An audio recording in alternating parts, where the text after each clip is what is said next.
మహబూబాబాద్ జిల్లా తొర్రూరు డివిజన్ కేంద్రంలో ప్రతి మంగళవారం ఇదే పరిస్థితి కొనసాగుతుంది.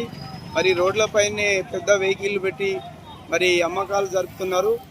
దీని మూలంగా మరి ఈ రోడ్డు ఇరుకుగా ఉండడం, అటు డివైడర్ ఇటు వీళ్ళు ఉండడం వల్ల మరి ప్రయాణికులు ప్రమాదాలకు గురయ్యే అవకాశాలు ఎక్కువగా ఉన్నాయని స్థానికులు ఆందోళన చెందుతున్నారు.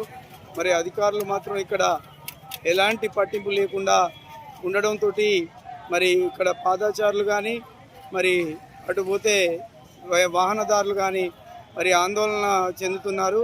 ఎప్పుడు ఏ ప్రమాదం పొంచి ఉందో తెలియని పరిస్థితుల్లోకి ఈ ప్రాంతం ఉండడం, మరి ఇది ఖమ్మం వరంగల్ జాతీయ రహదారి కావడంతో మరి అనేక ప్రమాదాలకు ఇది నిలయంగా మారింది.